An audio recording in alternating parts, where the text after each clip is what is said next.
हमारे पास दो बड़े ही प्यारे पड़ोसी हैं। एक है अपना चाइना और दूसरा आपको गेस करने की जरूरत नहीं है, वो है पाकिस्तान।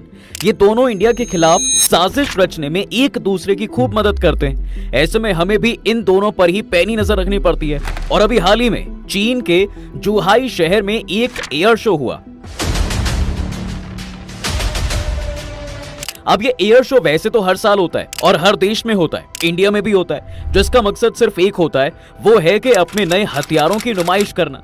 और ये नुमाइश चाइना ने भी की, लेकिन इस बार शो में दिखाए गए दो प्लेन्स ने इंडिया के होश उड़ा दिए। क्योंकि जो तगड़ी चीज चाइना ने बना ली है साहब, उसका जवाब क्या इंडिया के पास है? क्योंकि हम तो अपने लिए अभी भी स्टेल्थ के डिजाइन पर ही अटके पड़े हैं। तो ऐसे में अब क्या करेंगे? अपना एक दोस्त वैसे रशिया भी तो है, उसने हमें TU-160 बॉम्बर प्लेन देने की पेशकश की है। लेकिन क्या ये काफी होगा चाइना और पाकिस्तान को टक्कर देने में? चलिए जरा डिटेल में आपको बताता हूँ।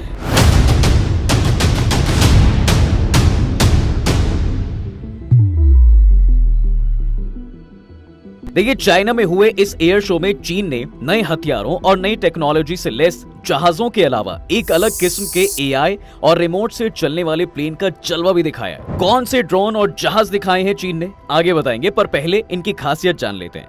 क्योंकि ये हैं तो रेगुलर फाइटर जेट्स, पर ये रडार की पकड़ में नहीं आते। इनमें दरअसल एक अलग तरह की तकनीक का इस्तेमाल होता है, जिसे स्टेल्थ टेक्नोलॉजी कहा जाता है। अब ये स्टेल्थ बड़े मजे की चीज है, क्योंकि ये वो तकनीक है जिसकी लेटेस्ट टेक्नोलॉजी वाले रडार के लिए भी किसी जहाज को डिटेक्ट करना लगभग नामुमकिन हो जाता है। आपने अगर बैटमैन सीरीज की मूवीज देखी है तो आपको एक सीन याद दिलाते हैं। इसमें बैटमैन हांगकांग जाकर लाओ नाम के एक मुजरिम को पकड़ लाता है। अब चूंकि लाओ को जहाज से लाना था, इसलिए ब्रूस वेन यानी बैटमैन ने ऐसे पायलट्स को हायर किया जो रडार से बचकर प्लेन उड़ाने में माहिर थे।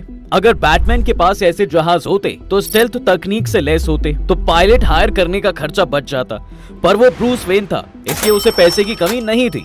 लेकिन किसी देश को अगर किसी दुश्मन देश में चुपके से घुसना हो, जासूसी करनी हो, तो उसे चाहिए ऐसी तकनीक जिससे कितना भी उड़ो कोई देख ना पाए। और यही आवश्यकता जननी बनी स्टेल्थ तकनीक के आविष्कार की।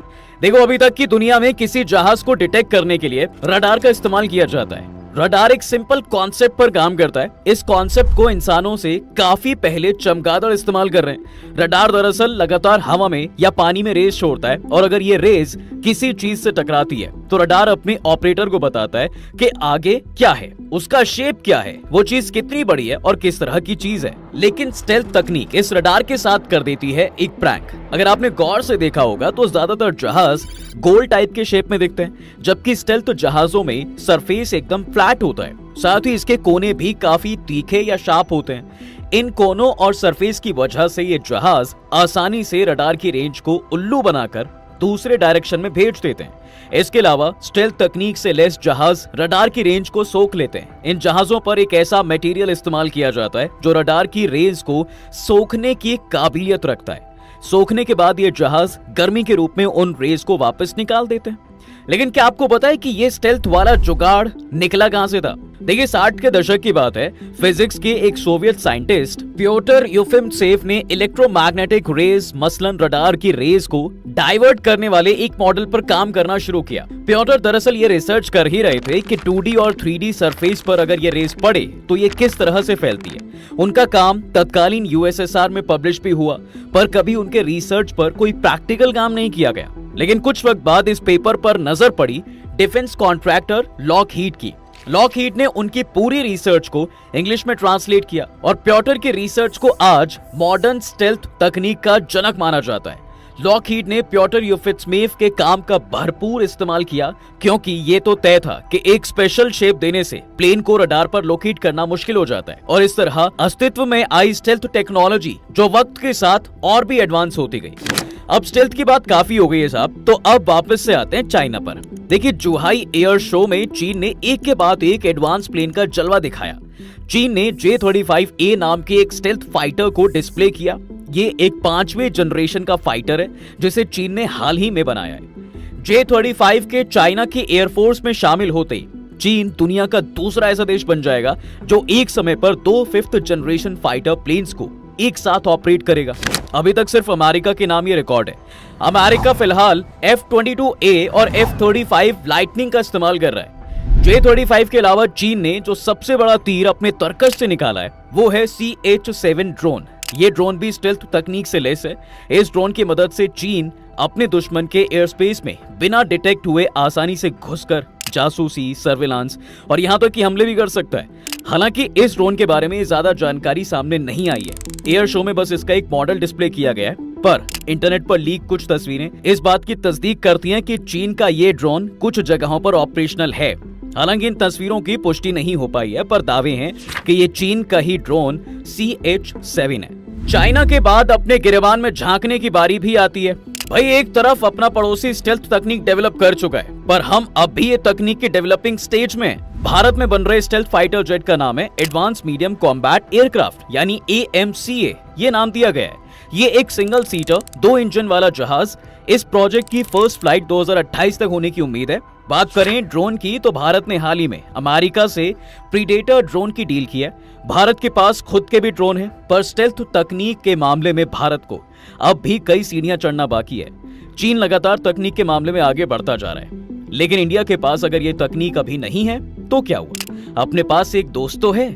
4 मई 2024 को द हिंदू में एक रिपोर्ट पब्लिश हुई थी जिसका टाइटल था indigenous bomber unmanned aircraft developed by Bengaluru firm unveiled. माने भारत में बने स्वदेशी बॉम्बर जहाज का पहला लुक जारी।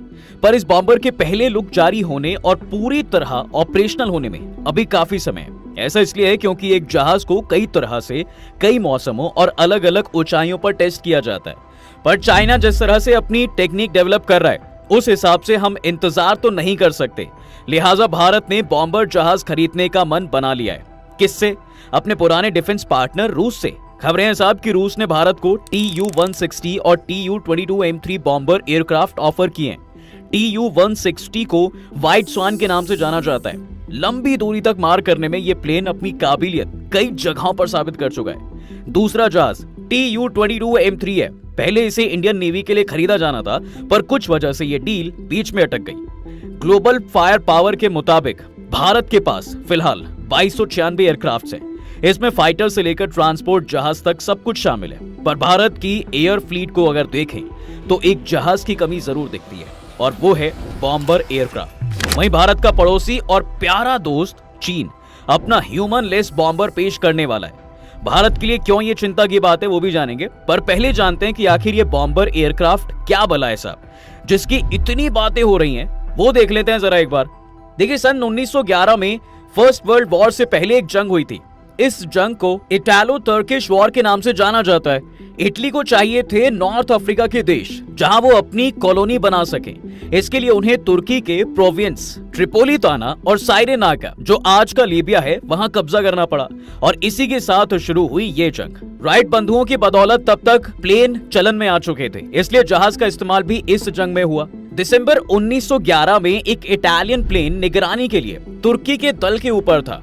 उसी दौरान जहाज से 4 ग्रेनेड फेंके गए थे, और यहीं से इजाद हुआ एक टर्म बॉम्बर प्लेन, यानी वो जहाज जिनसे बॉम्ब गिराए जा सके। इसके बाद आया एयरशिप का दौर।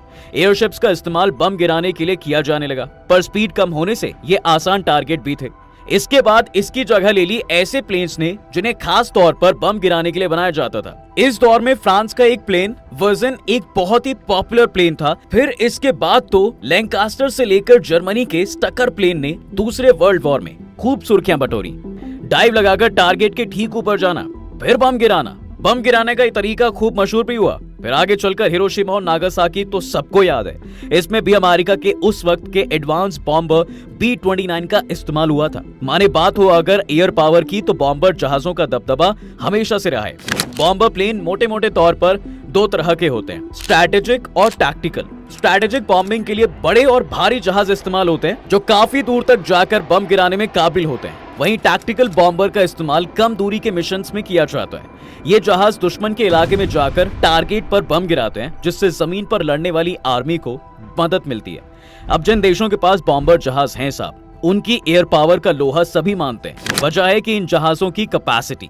बॉम्बर प्लेन कई हजार किलोग्राम तक बम विस्फोटक से लेकर सटीक ढंग से वार कर सकते हैं, जिससे कोलेटरल डैमेज के चांस कम होते हैं। अब इंडिया के साथ यहाँ पर एक दिक्कत है। दरअसल इंडियन एयरफोर्स लगातार एडवांस और मॉडर्न बनने की राह पर है।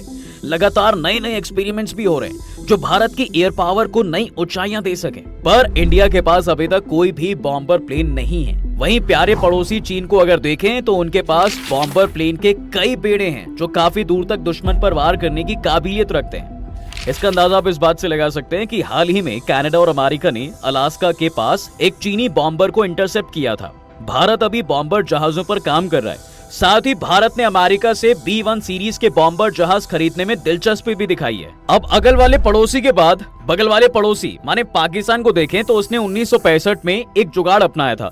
पाकिस्तान ने अमेरिका से मिले C-130 को मॉडिफाई किया था, जिसका इस्तेमाल भारत के एयरबेस पर हमले में किया गया। अब भी पाकिस्तान कुछ जहाजों को मॉडिफाई करके उनका इस्तेमाल करता है, क्योंकि नई बॉम्बर के कंपैरिजन में मॉडिफिकेशन करने में काफी कम खर्च आता है। लिहाजा पाकिस्तान ये तरीका अपनाता है। भारत अपने बॉम्बर पर काम कर रहा है, पर इसके डेवलप और टेस्टिंग होने तक के लिए इंडिया को कोई ना कोई ऑप्शन तो अब जरूर देखना होगा।